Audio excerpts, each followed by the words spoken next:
Here's something most travel videos won't tell you about Azul Beach Resort Negril by Karisma. If you book directly through their official website instead of going through booking.com or TripAdvisor, you're looking at saving anywhere from 5 to 10% on your room rate. That's real money, especially when you're already spending $400 to $800 per night. The official site also tends to throw in better upgrade opportunities and flexible cancellation up to 14 days out, while third-party sites often lock you into stricter terms. Now that we've covered how to actually save some cash, let's talk about whether this adults-only all-inclusive resort on Bloody Bay is worth your vacation days and hard-earned money. Let's start with the rooms because that's where you'll be spending more time than you think, especially if you're the type who enjoys a lazy morning with coffee on the balcony. The Ocean View King is your entry point here, clocking in at about 505 square feet. Think of it as the comfortable baseline, not some cramped afterthought. You get a king bed, marble bathroom with a rain shower, and a balcony that offers partial ocean views, which in hotel speak means you'll see water if you lean out a bit or angle yourself just right. The room comes with an espresso machine, which is clutch for early risers who don't want to get dressed just to grab caffeine, and a minibar that gets restocked daily with premium liquor, beer, and snacks. The all-inclusive nature means you're not getting charged every time you crack open a red stripe. There's also a smart TV, Bluetooth speaker, bathrobes, a safe, and 24-hour room service. The vibe is clean and modern with whites and blues that feel beachy without going overboard on the nautical theme. Some of these rooms offer an optional private plunge pool for an extra $100 a night, which is a nice middle ground if you want some private splash time without upgrading to a full suite. The 2023 renovation freshened up the flooring and bathrooms, so you're not dealing with worn-out tile or dated fixtures. This room works well for couples who plan to spend most of their time exploring the resort and just need a solid, comfortable base. Now, if you want those unobstructed ocean views without having to do the balcony lean, the Oceanfront King is where it's at. Same square footage, same 505 square feet, but the view is the whole front row experience. You get direct beach access via a little path, which means you can roll out of bed, grab your towel, and be on the sand in under 2 minutes. The standout feature here is the outdoor shower and the hammock on the balcony. There's something deeply satisfying about rinsing off salt water under open sky, and the hammock is perfect for afternoon naps with the sound of waves doing all the work. Everything else mirrors the Ocean View King, so you're paying that extra $50 to $100 per night purely for location and that killer view. If you're the type who wakes up and wants to see turquoise water first thing, or if you plan to spend a lot of time on your balcony with a book and a cocktail, this upgrade makes sense. The hammock alone has converted plenty of skeptics who thought they'd spend all their time by the pool.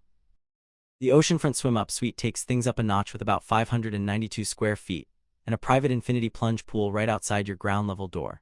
The pool does share a wall with neighboring suites, so it's semi-private, but you're still getting that immediate water access without leaving your room. The living area is more spacious, and the double vanity in the bathroom is a relationship saver if you and your partner both need mirror time in the morning. What makes this room special is the proximity to both the beach and the swim-up bar. You can literally float from your room to the bar, grab a drink, and float back. It's the kind of lazy luxury that sounds ridiculous until you're actually doing it and realize you never want to walk anywhere again. This room runs between $550 and $900 per night depending on season, and it's popular with honeymooners and people celebrating anniversaries who want that extra layer of privacy and indulgence without going full penthouse. Speaking of full penthouse, the Beachfront Penthouse Suite is the top-tier option, and it's a completely different animal. At 915 square feet spread over 2 stories, this is where you go when you want to feel like you rented a small beach house. The rooftop terrace has its own private infinity pool with panoramic views of the beach and ocean. Imagine starting your morning with a swim while watching the sun come up over the Caribbean, and nobody else is around because this pool is yours alone. The suite includes a separate living and dining area, a soaking tub, and butler service, which means someone is handling your dinner reservations, arranging excursions, and making sure your minibar has exactly what you want. The layout feels more like a loft apartment than a hotel room, and it's ideal for longer stays or special occasions where you want to splurge. Prices range from $800 to $1,500 per night, and honestly, if you're booking this room, you're probably not sweating the cost. The butler service is the real differentiator here, taking care of all the little logistical details so you can actually relax instead of playing concierge for your own vacation. Let's talk food because the gourmet inclusive concept is one of the main reasons people choose this resort over competitors. Helios is the main buffet restaurant, and before you roll your eyes at the word buffet, hear this out. Breakfast has a live omelet station where they'll make whatever combination you want, and the jerk chicken at lunch is the real deal, not some watered-down version for tourists who can't handle spice. Dinner rotates through themed nights like Italian Wednesdays, and the seafood nights bring out whole grilled fish, shrimp, and lobster. The space is right on the beach and seats about 300, so it can get busy during peak meal times, but it's walk-in, no reservations needed. The vibe is casual, and it's the kind of place where you can show up in your cover-up straight from the pool. What sets it apart from typical resort buffets is the quality of ingredients. They're doing farm-to-table where possible, with an on-site herb garden supplying fresh basil, cilantro, and mint. You're not getting steam table sadness here. The food actually tastes like someone cares about it. Cucina di Mare is the Italian spot, and it's where the resort really flexes its culinary muscles. The lobster ravioli is handmade, and you can watch the pasta being rolled out if you time your reservation right. The menu changes seasonally, but staples like fresh pasta with truffle oil, wood-fired pizzas with blistered crusts, and tiramisu that's creamy without being too sweet are always available. The restaurant seats about 80 and requires reservations, which you can make through the resort app or with the concierge. Smart casual dress code means you need to wear actual shoes and a collared shirt. Not a huge ask, but worth noting if you packed only flip-flops and tank tops. They offer wine pairings with each course, and since it's all-inclusive, you're not getting nickel and dime for a decent bottle. The setting is intimate, with low lighting and ocean views, making it a go-to for romantic dinners. Service can slow down during high season when the restaurant is fully booked, so plan for a leisurely 2-hour meal rather than a quick bite. Himitsu handles the Asian fusion side of things with a focus on teppanyaki and sushi. The teppanyaki show is nightly, and yes, the chef will do the onion volcano and flip shrimp into his hat. It's touristy but fun, especially if you're in the mood for some theater with your meal. The sushi is fresher than you'd expect for a resort in Jamaica, with yellowfin tuna, salmon, and eel flown in regularly. The wagyu beef is tender enough to cut with a fork, and the ramen has a rich broth that takes hours to prepare. Seating is limited to about 50, so this is another reservation-required spot. The chef's table option gets you a more personalized experience with off-menu specials and direct interaction with the chef. Dress code is smart casual, and the vibe is a bit more playful than Cucina di Mare. If you're a sushi skeptic or you're worried about raw fish quality at an all-inclusive, the cooked options like teriyaki and tempura are solid alternatives. Marea is the gourmet seafood restaurant, and it's where the kitchen really shows off. Grilled octopus comes out charred and tender, ceviche is bright with citrus and cilantro, and the churrasco-style meats are cooked over open flame. The sunset tastings are a nice touch, pairing small plates with cocktails as the sun dips below the horizon. Reservations are required, and the dress code leans elegant, so this is your excuse to wear that nice outfit you packed. Seating is intimate at about 60 people, and the oceanfront location means you're dining with waves practically lapping at the deck. The menu focuses on Caribbean and Latin flavors, with Jamaican spices showing up in unexpected ways. Service here is attentive without being stuffy, and the staff is good about accommodating dietary restrictions if you give them a heads up when you book. Zip Wine and Martini Bar is the lounge spot, open from 4 in the afternoon until 1 in the morning. The martini menu is extensive, with classic dirty martinis alongside creative riffs using tropical fruits and local rum. The charcuterie boards are generous, with imported cheeses, cured meats, and house-made jams.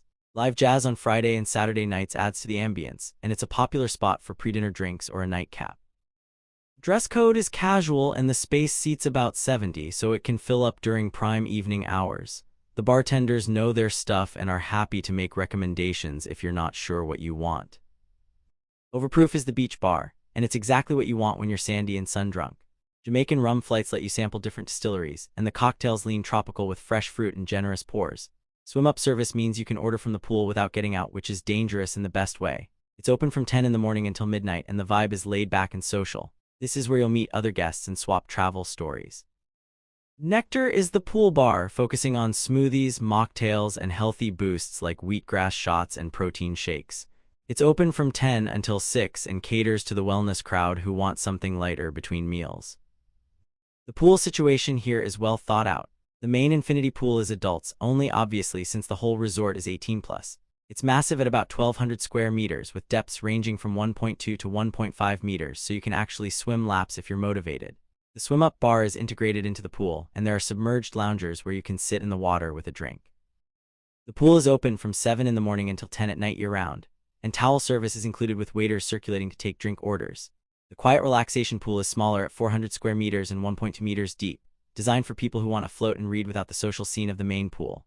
The swim-up suite pools are private or semi-private depending on your room, and they're perfect for couples who want a skinny dip without an audience. During peak season, especially around Christmas and New Year, the main pool can get crowded and loungers near the swim-up bar go fast. If you're particular about your spot, aim to grab a chair by 8 in the morning. The beach is the real star here. Bloody Bay is a kilometer of white sand with calm, turquoise water that's swimmable year-round. The bay is sheltered, so waves are minimal, making it ideal for floating and snorkeling. The resort provides kayaks, paddleboards, and snorkeling gear for free, and there are catamaran tours available for an extra fee. Beach butlers circulate with cold towels and water, and waiters take drink and food orders so you don't have to leave your lounger. Palapas and loungers are first come, first served, and while the beach is less crowded than 7 Mile Beach down the road, you'll still want to stake your claim by mid-morning during high season. The water is clear enough to see your feet, and the snorkeling right off the beach is decent with small tropical fish and the occasional sea turtle. Lifeguards are not prominently stationed, so keep an eye on kids if you're traveling with young adults just over 18. The beach is cleaned daily, and the resort uses reef-safe sunscreen in their dispensers, which is a nice environmental touch. Activities beyond the pool and beach include a solid fitness center with treadmills, free weights, pelotons, kettlebells, and TRX equipment. It's open from 6 in the morning until 8 at night, and there are daily classes like yoga, aqua aerobics, and spin. Personal training is available for an extra fee if you want customized workouts. The yoga studio overlooks the ocean, and the morning sessions are popular for people who want to stretch out before breakfast. Evening entertainment includes weekly steel drum bands, fire shows, and live reggae at the amphitheater from 8 to 11 at night. The vibe is low-key compared to party-focused resorts, so don't expect foam parties or loud club music. Seasonal events like carnival parties in February and a New Year's gala add some variety, but this is more of a relax and recharge resort than a spring break scene. Excursions through the resort include day trips to Dunn's River Falls for about $120 per person, which is a classic Jamaican experience of climbing up a waterfall with a guide. For checking booking availability and prices at your desired dates, you can use the link in description. I hope this video was helpful. Give it thumbs up. Subscribe for more travel-related content. If you are not ready to book this hotel, you can watch our best hotels playlist and choose the best one for you. Thanks for watching.